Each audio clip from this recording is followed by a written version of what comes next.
Live from New Delhi, you're watching DD India Live, India's voice to the world with me, Deepika, coming up in the next 30 minutes.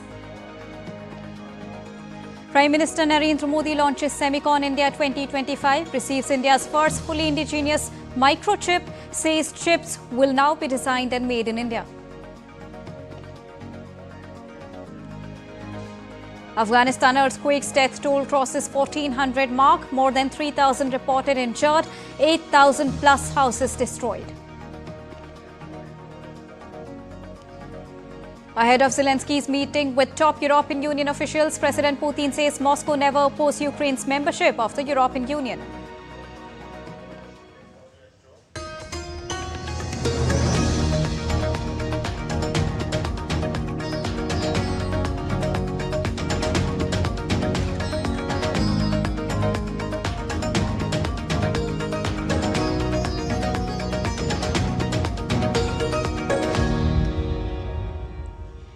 Prime Minister Narendra Modi launched SEMICON India 2025, announcing India's first chip by 2025 as investments surge to make the country a global semiconductor hub. He also receives the country's first Made in India semiconductor chip at the inauguration of SEMICON India in New Delhi. Union IT Minister Ashwini Vaishnaw presented the Vikram 32-bit processor developed by ISRO's Semiconductor Lab along with test chips from 4 approved projects.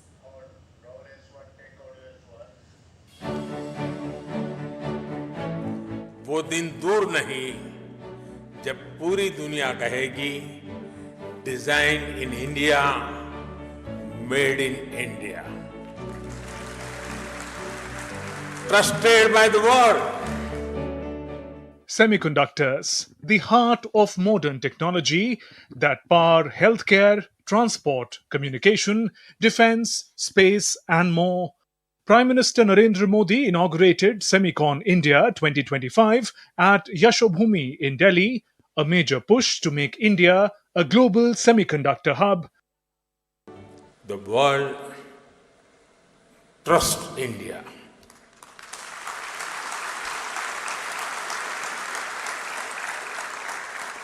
The world believes in India. And the world is ready to build the semiconductor future with India. Prime Minister announced that India's first indigenous semiconductor chip will hit the market by the end of 2025. He said the government is working on mission mode to grow this sector.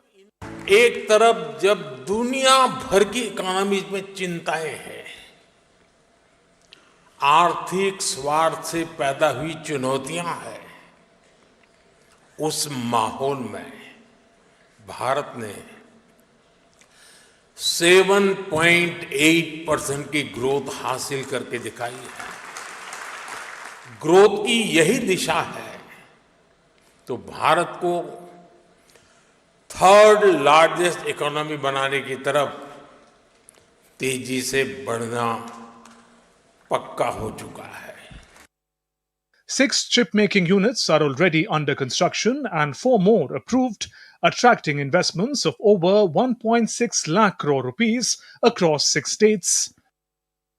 Prime Minister Modi linked the effort to the vision of Viksit Bharat 2047, underlining the need for self-reliance in critical minerals and advanced technologies.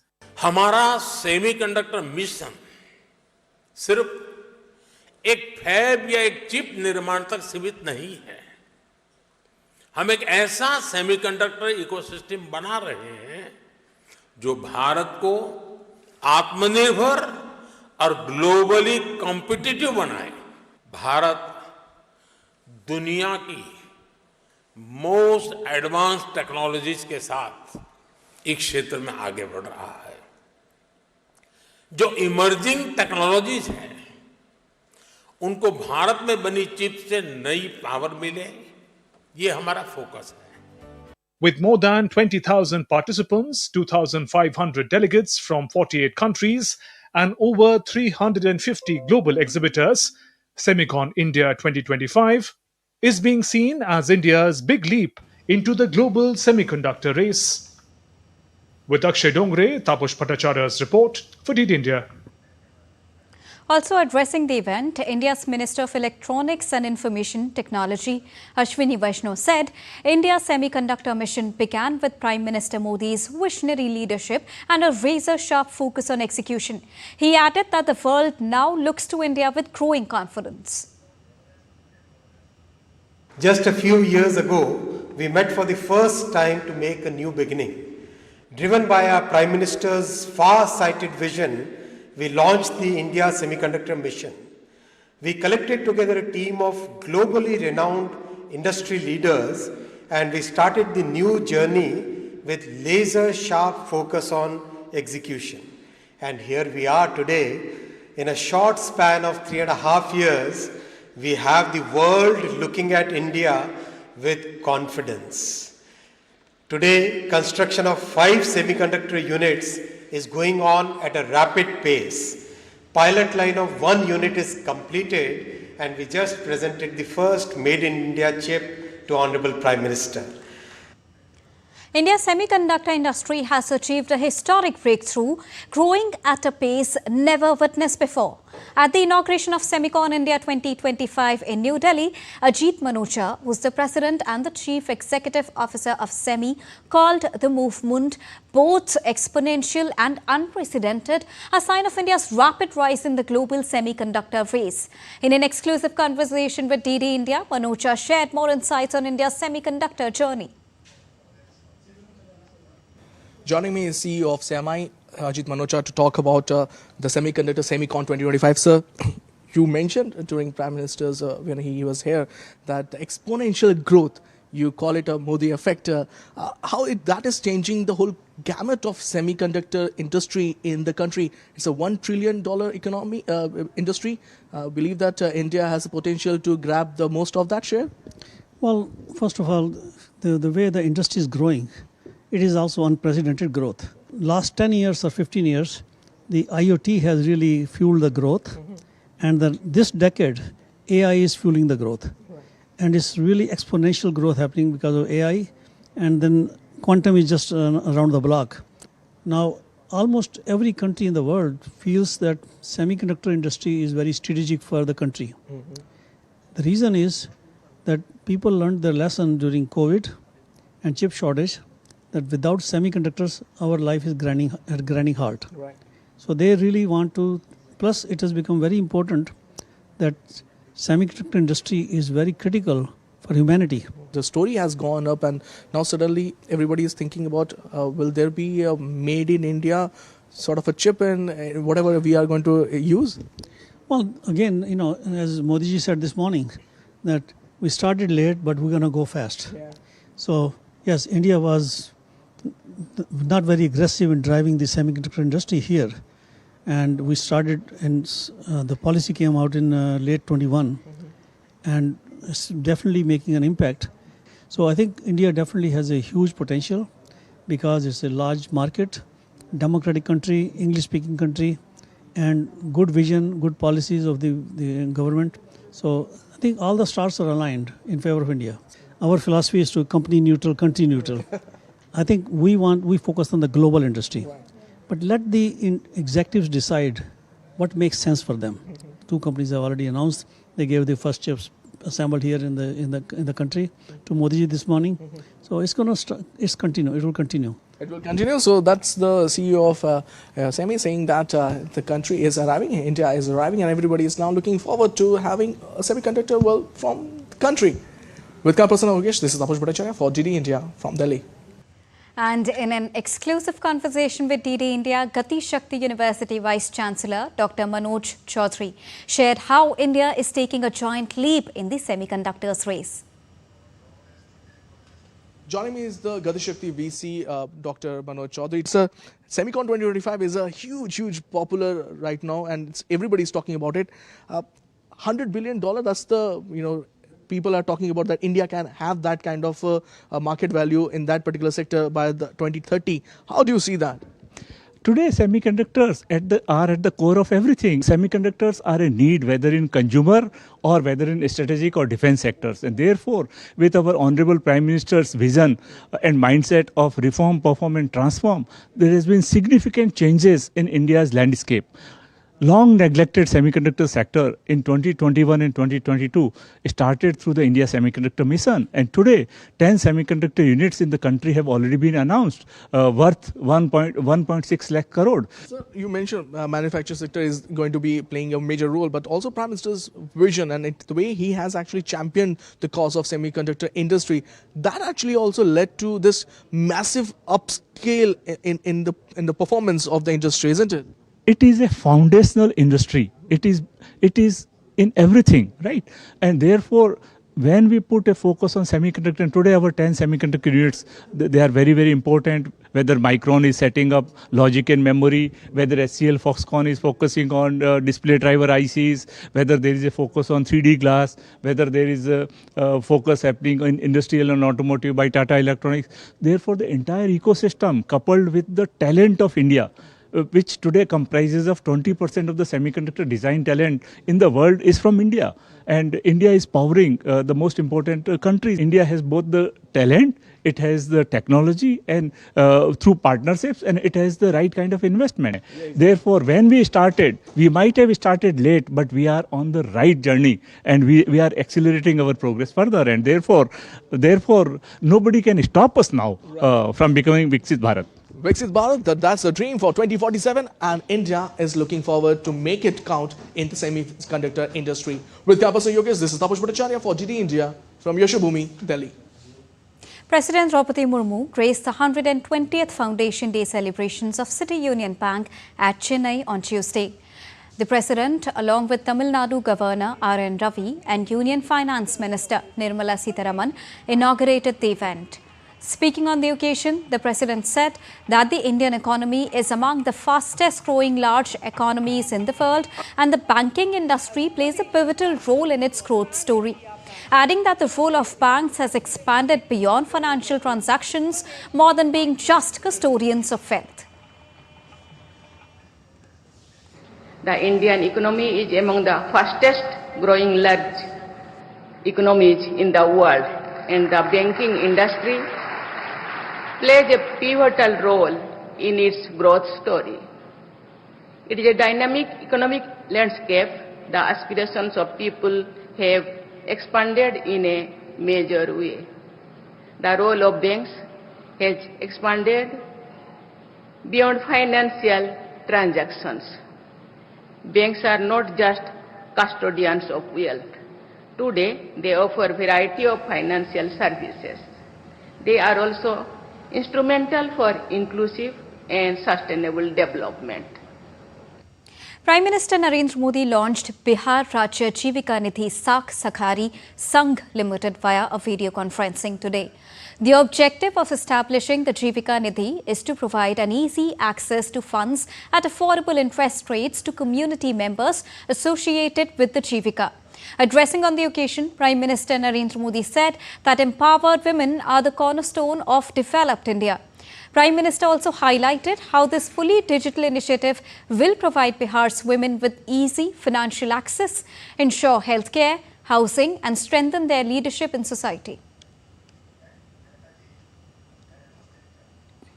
India's Foreign Secretary Vikram Misri has stressed on the need for UN reform and reaffirmed that fight against terrorism should remain an important priority of the Shanghai Cooperation Organization, or the SEO.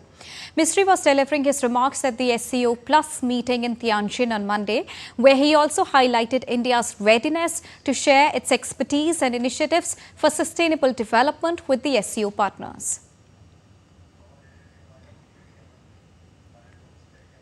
Time to take a short break, but still to come on the other side.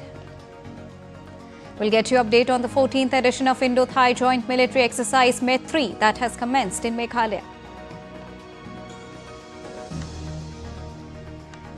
And India scripts history at World Transplant Games 2025 in Germany.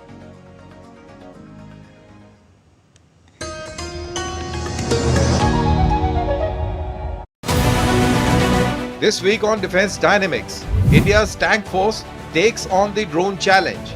How counter unmanned aerial systems are rewriting armored warfare. A major milestone in Indian air power. Why the induction of Tejas Mark II matters. And on the robotics front, what is Bhairav's robotics Rakshak and why it could redefine battlefield autonomy. This Wednesday at 8 p.m. only on DD India.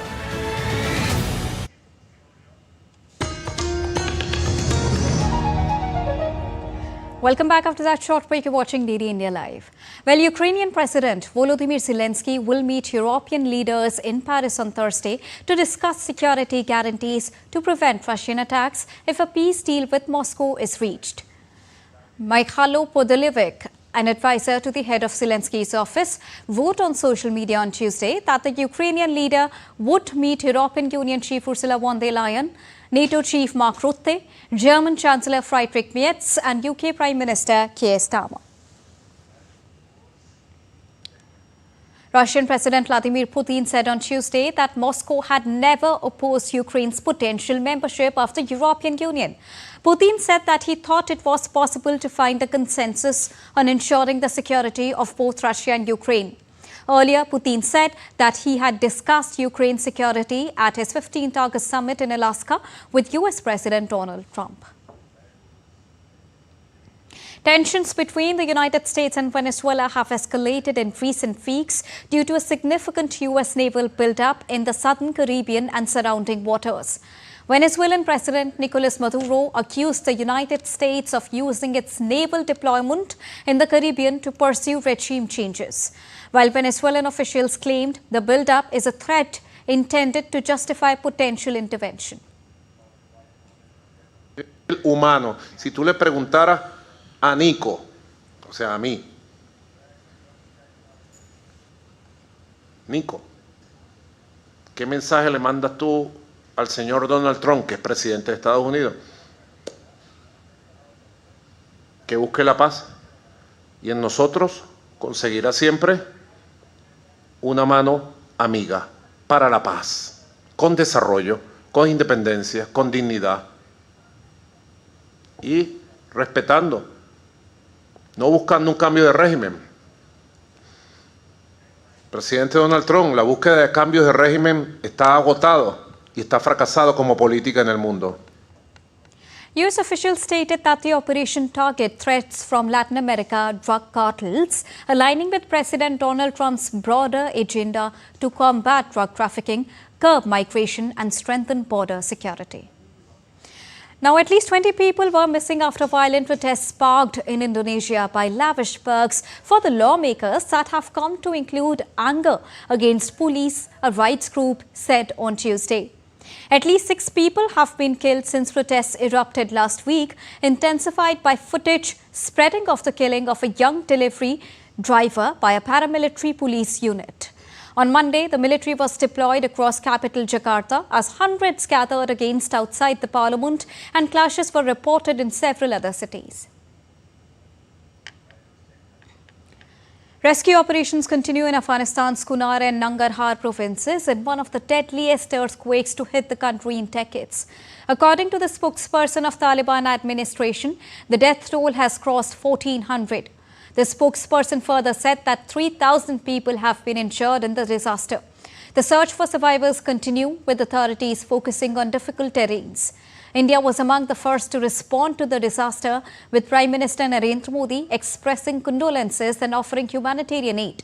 Acting swiftly under its Neighbourhood First policy, India sent 1,000 family tents to Kabul for emergency shelter and 15 tons of food supplies to the hard-hit Kunar province. Meanwhile, the European Union on Tuesday said that it was sending 130 tons of emergency supplies and unlocking €1 million to help victims of the deadly disaster. A massive landslide in Sudan's western Darfur region has flattened an entire mountain village and killed more than 1,000 people. A rebel group called the Sudan Liberation Army that controls the area said there was just one survivor. The landslide struck on the 31st of August after days of heavy rainfall. The group appealed to the United Nations and other aid organizations for help recovering the dead still buried under dirt and debris. The opening ceremony of the 14th edition of the joint bilateral exercise called Page 3 between Indian Army and the Royal Thai Army was conducted today at the Foreign Training Node. The exercise is designed to enhance the operational capabilities of both the armies in undertaking joint company-level counter-terrorism operations in semi-urban terrain under the United Nations mandate, reflecting the shared commitment towards global peace and security. The exercise will also further strengthen bilateral defence cooperation and camaraderie between the Indian Army and the Royal Thai Army.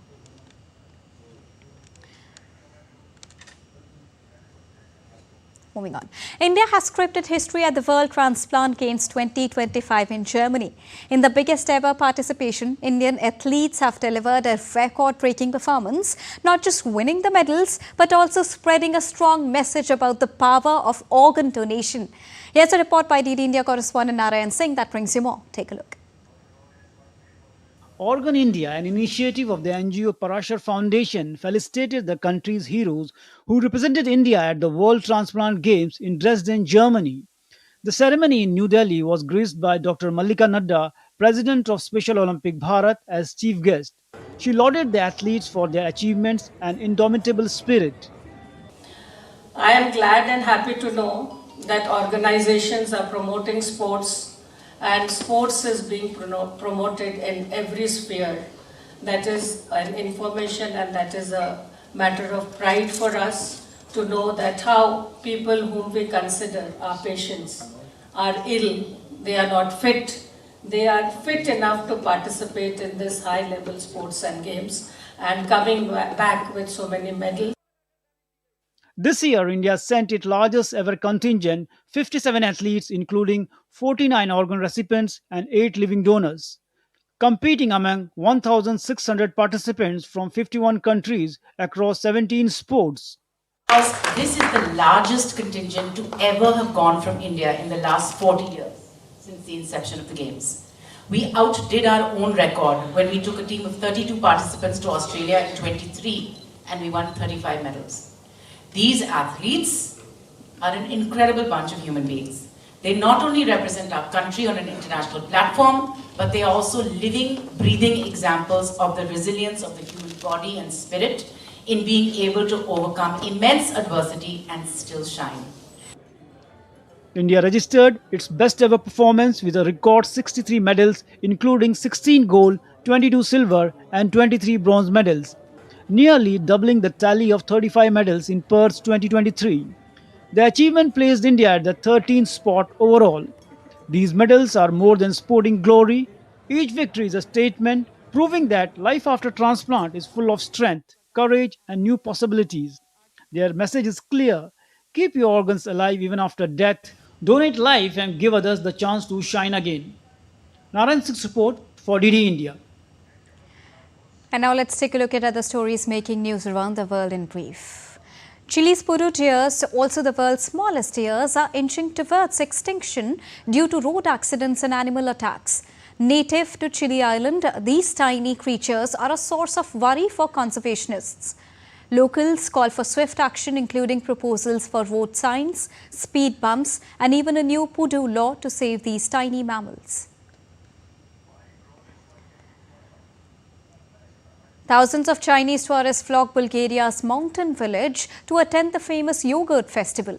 Known for its many health benefits, the local yogurt is a hit among the tourists. The festival witnesses singers and bagpipers in traditional embroidered costumes perform folk songs in the late summer sun. 3 colonial-era skulls were received by the Madagascar's president in a ceremony. The remains, held for 120 years in a Paris museum, arrived in Madagascar on Monday. They were welcomed by descendants of the deceased in an emotional homecoming, hailed by both the nations as a historic reckoning with colonial violence.